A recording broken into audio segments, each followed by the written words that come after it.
The world around us is collapsing, but the loving promises of God remain sure. Somebody has to talk about it. For the best in Christian talk, you're listening to Ari Gold. Hi, I'm Ari Golden. Thank you so much for being with us today. Today we're going to talk about the fatal flaw of vanity. But before we do, let us go to the word of the Lord in Ecclesiastes chapter 1. The words of the preacher, excuse me, the son of David, king in Jerusalem. Vanity of vanities, saith the preacher. Vanity of vanities, all is vanity. What profit hath a man of all his labor which he taketh under the sun? One generation passeth away, and another generation cometh, but the earth abideth forever. The sun also riseth, and the sun goeth down, and hasteneth to his place where he arose. The wind goeth toward the south, and turneth about unto the north. It whirleth about continually, and the wind returneth again according to his circuits. All the rivers run into the sea, yet the sea is not full. Unto the place from whence the rivers come, thither they return again. All things are full of labor. Man cannot utter it. The eye is not satisfied with seeing, nor the ear filled with hearing. The thing that hath been, it is that which shall be, and that which is done is that which shall be done, and there is no new thing under the sun. Is there any thing whereof it may be said, See, this is new? It hath been already of old time which was before us. There is no remembrance of former things, neither shall there be any remembrance of things that are to come with those that shall come after. May God add a blessing to the reading of His Word. All right, talking about vanity, and the reason I'm talking about vanity today, because people are concerned and people are fixated on something. Unfortunately, that something happens to be, for the most part, vanity. Vanity, for us, takes the image of many different things: sports, movies, video games, and the list goes on and on and on. One's beauty, and you can just continuously add thereafter to that list. But we have to ask, why are people focused on vanity? Are they I think there are several reasons for it, at least three. One, people are not aware that there are more serious issues out here in the world. Two, people don't care. Or three, vanity surpasses the more important issues. Some people are just going to be fixated on vain things, not necessarily because they don't care, not necessarily because they're not aware, but because they think that these things are more important. However, people are doing that, the world as a whole is doing this to their own detriment, to their own undoing.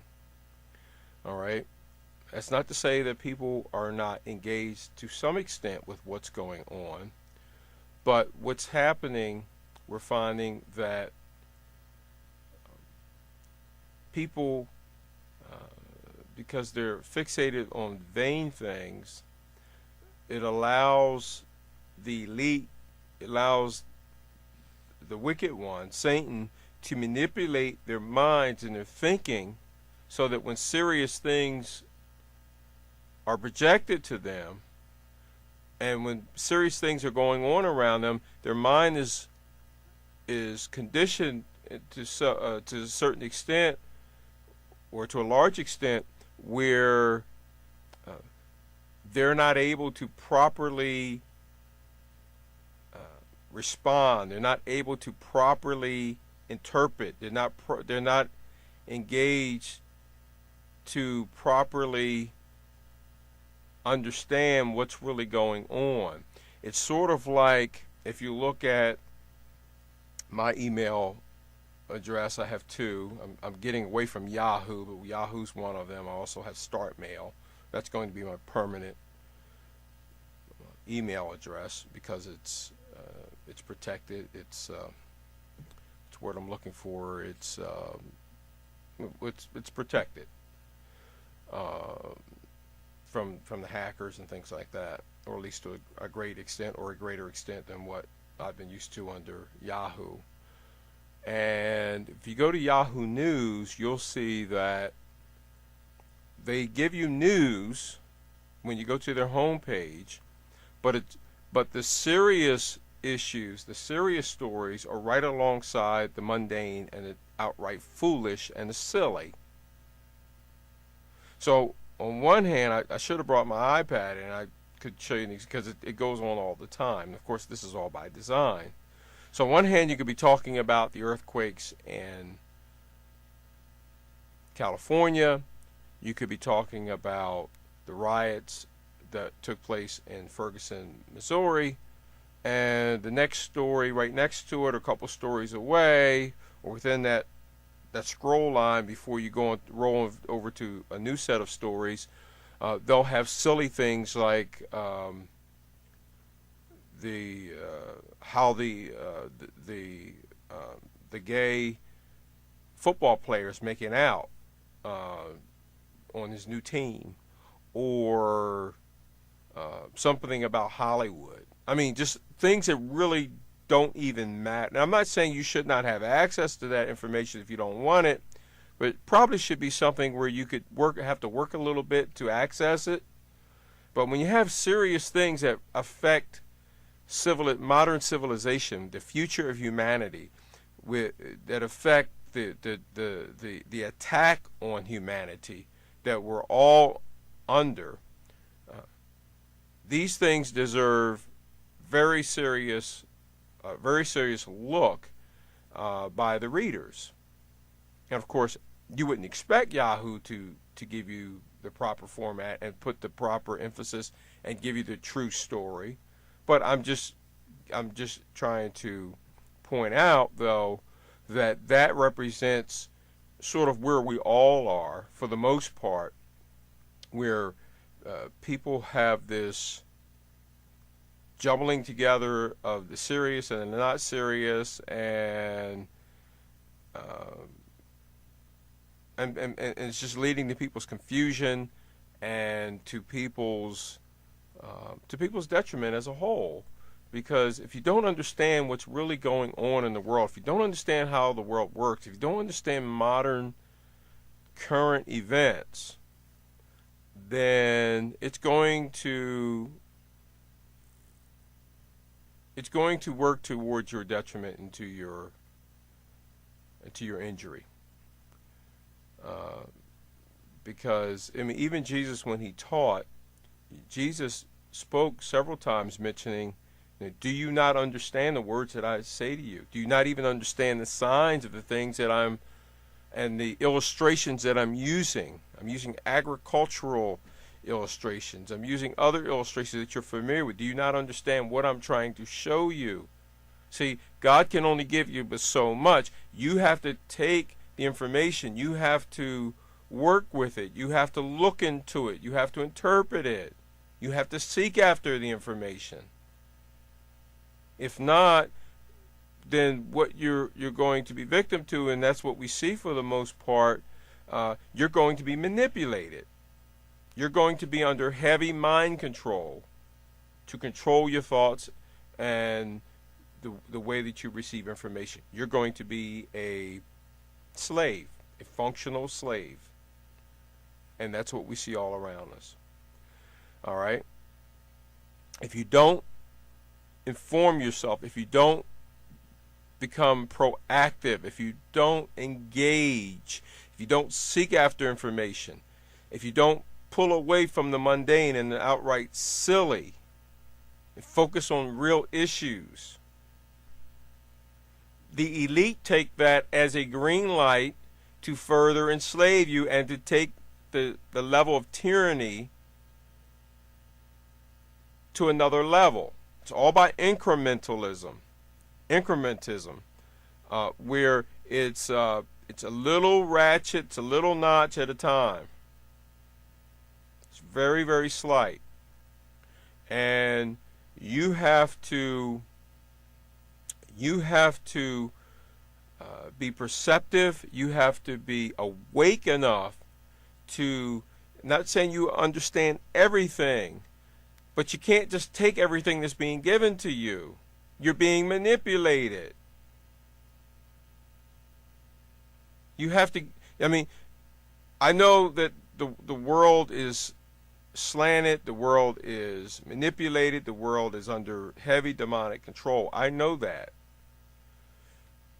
But at the same time, it's not totally taken over. The world is not totally evil. The elite are evil. The people who run the world for the most part, especially at the highest levels, are all evil. Totally evil. More evil than I can ever describe.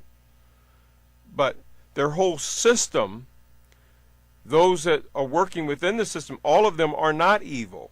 So to a certain extent, there has to be some validity. There has to be some real functional open aspects to this worldly system that we're living in. And for an example, the World Wide Web, to a large extent, it's still free.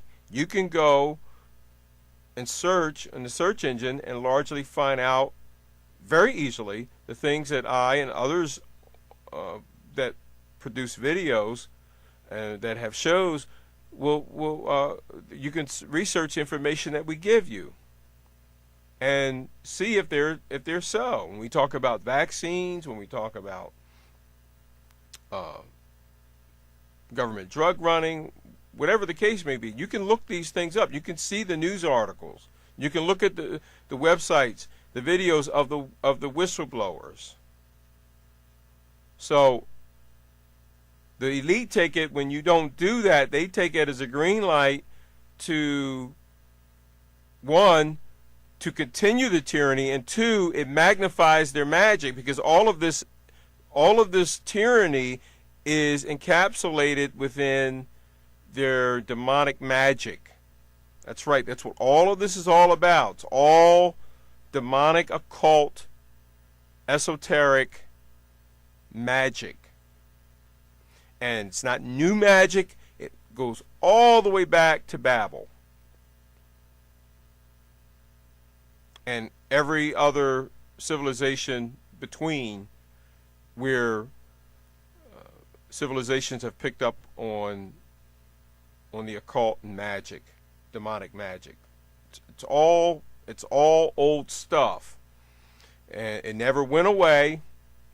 The front for it may have changed at different periods, but the basic elements of their magic never went away. Astaroth, Baal, the goddess Diana, all of these things, and others et al. All right, so the elite take it, when you don't research and look into this, they're just going to continue the tyranny, and nobody's stopping them.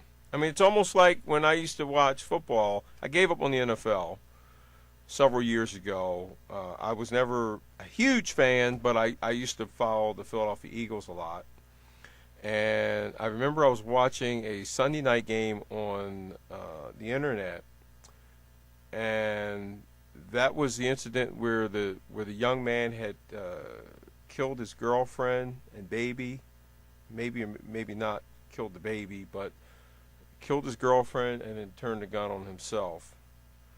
And I remember was it Bob Costas, I believe it was. He came up, he gave a commentary and was talking about how it was basically a commentary against guns. And my broadcasts are not about being a proponent for guns. I'm not, but I think that people should have the right, under our laws, due process, under our Constitution, you should have the right to own a firearm to protect yourself. All right. Again, I'm not here to so much to promote that, because there are other things I think that are much more important. But yes, people should have the right to defend themselves. And then Bob Costas came on, and of course it's a constitutional right, and he made this big speech against it.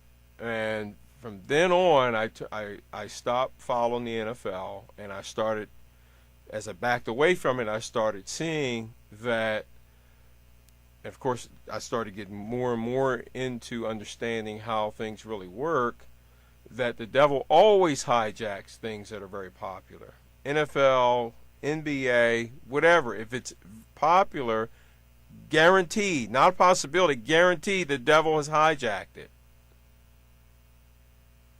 All right? Because he's the gatekeeper. He promotes and he takes people down. You don't do what you want to do in something very popular, in his popular systems, and ignore the program as a whole. No, you have to toe the line and follow their program. If you do, you'll be rewarded in many cases. If not, they'll take you down. All right? All right, let me move on. Now, there's examples in the Holy Scriptures where people have been brought down by,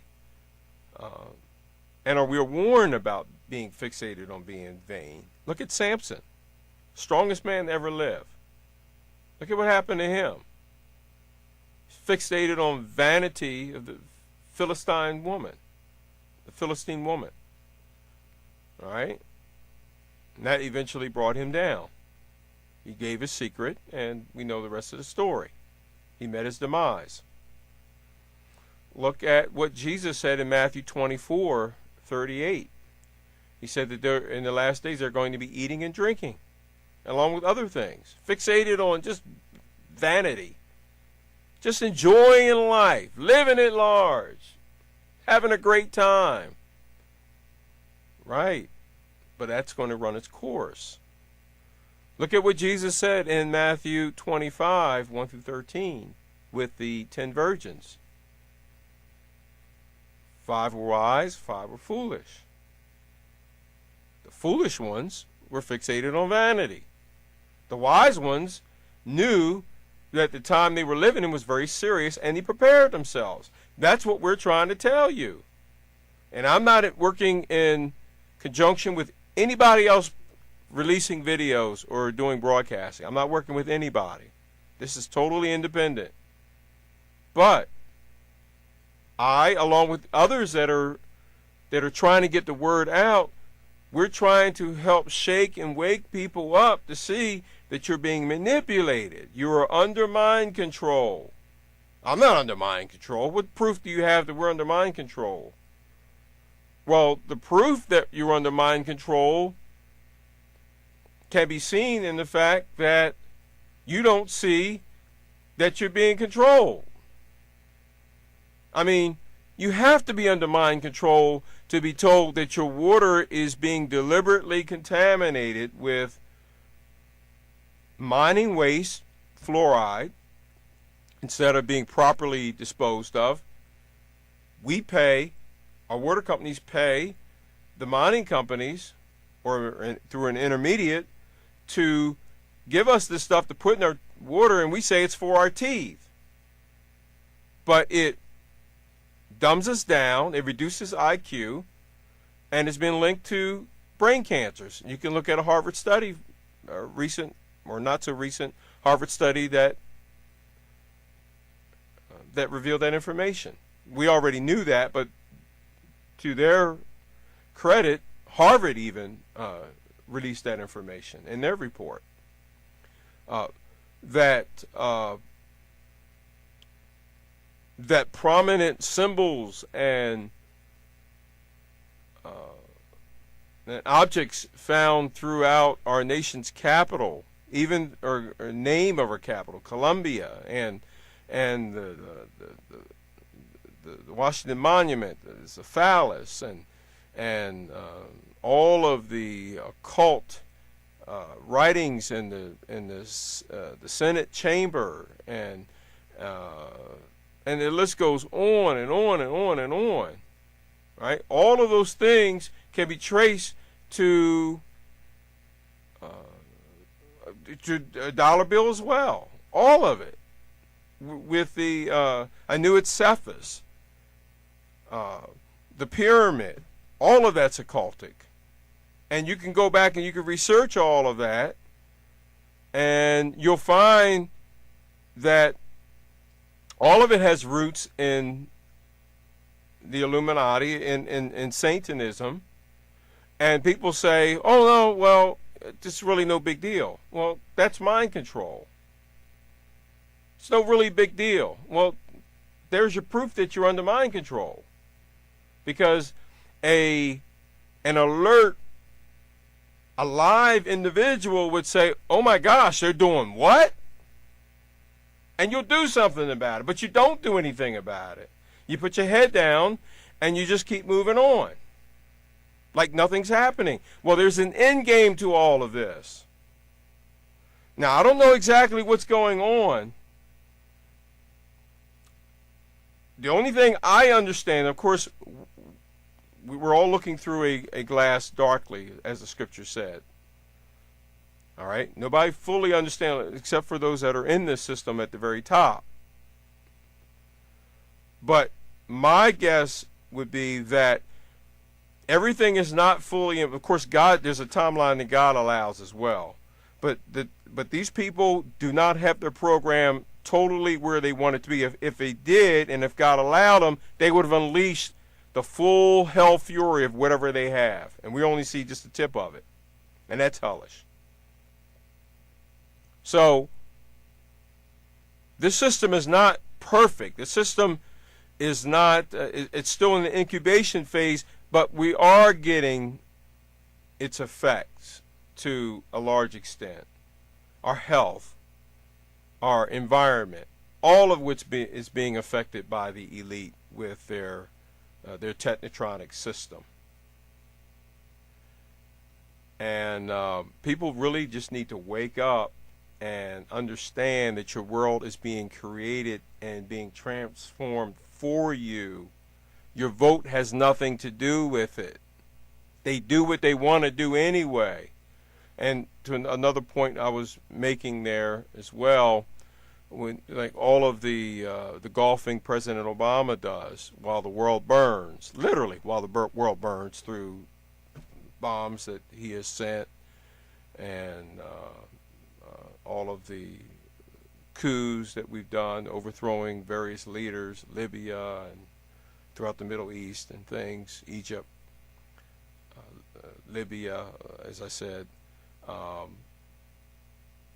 And he's getting a lot of criticism where people are saying, well, doesn't he even care? I mean, why would you golf? But see, that's really the point. That one, the president is just a figurehead. He's a puppet. He's a face for what's really going on in the background with the shadow government. But two, it's also setting the place where he's getting all this criticism. But I think what's happening is there's a latent, subtle, underground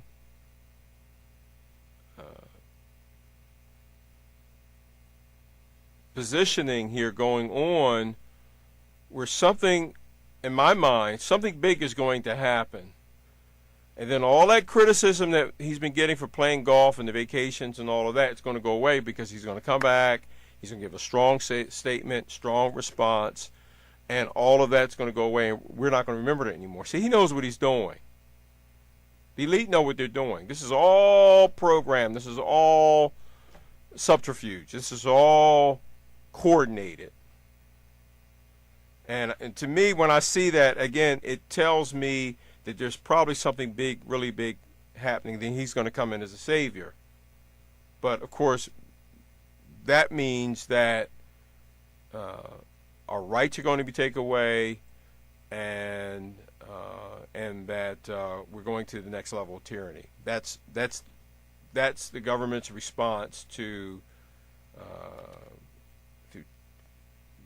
major events that it largely creates themselves, either directly or indirectly. All right, let me go ahead and move on. A lot of people say, well, if these things really went on, why don't more people tell you about it? Well, see, that's the whole thing. A lot of people don't even realize the huge sacrifice that people have made of their careers, their wealth, their reputation, and even their lives trying to expose these systems. Congressman Larry McDonald, who was killed, William Cooper, who was killed, NSA whistleblower William Binney, who was his reputation is destroyed, his wealth is, whatever wealth he had, positioning that he had of security in the government, that's all taken away. Wayne Madsen, same thing, NSA whistleblower. Fritz Springmeier, who gave you all the codes for the mind control the Illuminati used on their slaves, and wrote the book on the bloodlines of the Illuminati. He was set up as a bank robber, and he went to prison.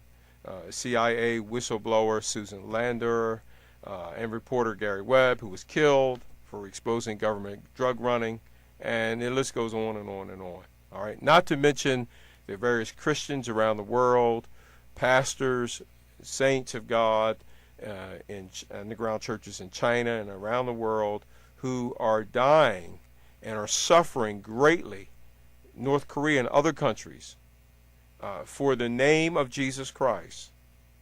Not a word, even from Christians for the most part. Don't even understand and know they're suffering. And you tell me you don't know, you don't understand or believe that you're under mind control. So you need to wake up. The elite like to use memes. They like to use fiction a lot of times to convey. Again, you have to understand what's going on. Stop just taking stuff in. They're always communicating what they like to do to us and their intentions. They're very subtle about it. They did that leading up to 9/11 with all the TV programs and the various predictive programming that they gave us to let us know that 9/11 was coming. And then, see, they justify and say, well, we told you, you didn't do anything about it. And then, of course, again, it magnifies their magic, because this is all centered on Satanism, on the Illuminati, on demonic activity. It's always centered in that. All right? We're all fixated on zombies. You don't understand the meme. The meme here is, when you talk about zombies, it's us. All the dead, all of the slaughter being done to the dead and to the zombies and to the to all of these lifeless figures. It represents us, what the elite wants to do to us. But we think it's cute because they're zombies. See, we're not killing human beings, they're zombies. No, you don't understand. This is the meme that reflects what they want to do to us. We're the zombies. You don't mean anything to them. You're nothing. You're a useless feeder. That's what they consider all of us. People need to wake up. All right. I'm going to give you a quote, and I think this is the first time I've used a line from a movie, but I think it's so profound. From A Bug's Life, 1998, and the saying goes, you let one ant stand up to us, and they all might stand up. Those puny little ants outnumber us 100 to 1. And if they ever figure that out, there goes our way of life. It's not about food. It's about keeping those ants in line. Think about that. Thank you so much for being with us today. Jesus said in Matthew 24:4, take heed that no man deceive you. Is anybody listening to him? You're listening to the best in Christian talk with Ari Golden.